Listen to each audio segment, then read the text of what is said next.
And we'll also meet the star of this week's #1 movie, A Nightmare on Elm Street 3. Do you know what the #1 box office movie in the country was last week? Due to the fact that I'm doing this interview, I do know. Also, it's written down in front of us. It helps. But #1 last week was A Nightmare on Elm Street, Part 3. It opened last week. It broke box office records. It became the #1 movie in the country last week. It is a horror film with a cult following around the world. And Freddy's back. We're going to meet the actor who plays him in just a few minutes. It's now 7:49. The star of the nation's #1 box office hit, Nightmare on Elm Street, Part 3, after this.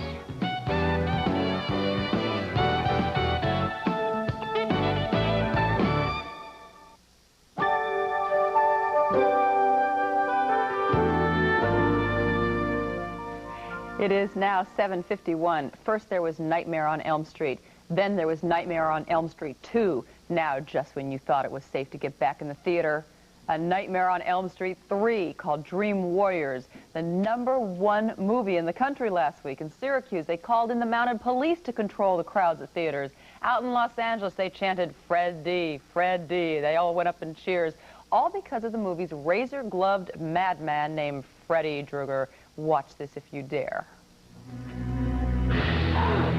Welcome home, Darren. Look familiar. Okay. Let's dance.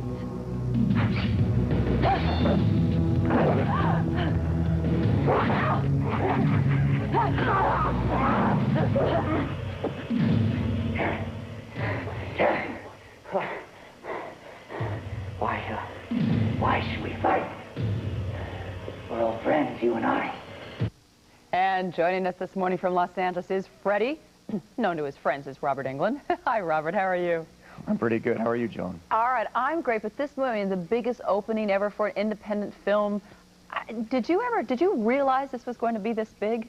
No one was more surprised than I was. I did the first one as sort of a lark. I was doing the television series V, and I had a hiatus between the miniseries and the series, and I was able to fit in Nightmare Part 1, and I had no idea it was going to take off like this.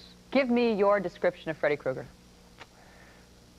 Freddy is a sort of a combination of the old revenge resurrection mythology.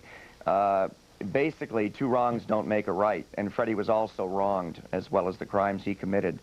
So he's back wreaking havoc, you know, and until someone can bury him finally.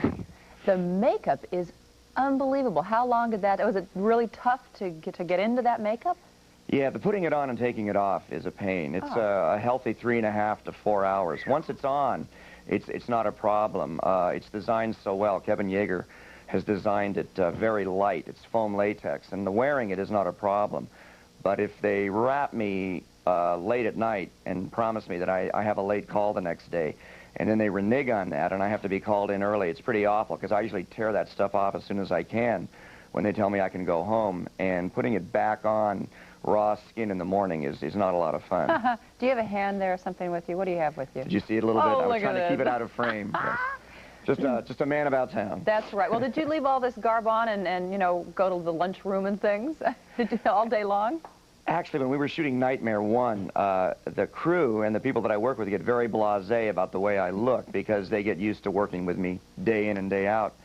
And we got kind of sick of the catered food one day, and we all went across the street. We were shooting at the old Desi-Lou where they shot I Love Lucy and Make Room for Daddy and everything.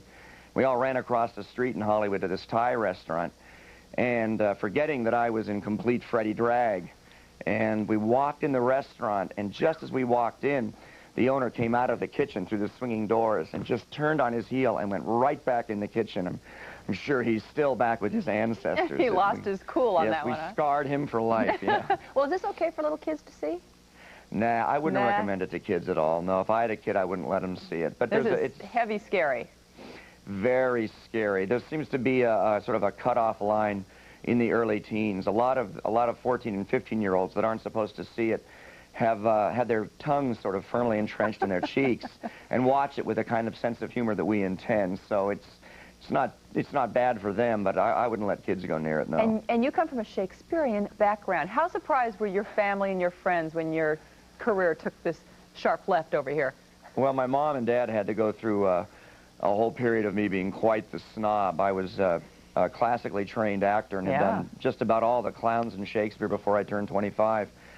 And I didn't want to do films or TV, then that was like beneath me. This is sort of a phase I had gone through, and I think it's a little strange for my mom all of a sudden to have, you know, my son, the Shakespearean actor, turn into my son, the monster, you know. And all the neighborhood throngs kids are following the monster. Exactly, yeah. There's something to be said for box office, right? Yes, something to be said. Some of my parents' friends would send my mom these pictures of me from some of the fan magazines, and I hadn't even seen some of these photos, but she'd get them in the mail with these requests to get Robert to sign them, and she'd open them up, and there would be pictures of me devouring legs and stuff. So. Okay, Mom, just kidding, Yes. right? Yeah, Robert, right. good to okay, see Mom, you. yeah, don't look, just forward them to me. Good luck with the movie. We'll be Okay, back. thank you. Stay with us.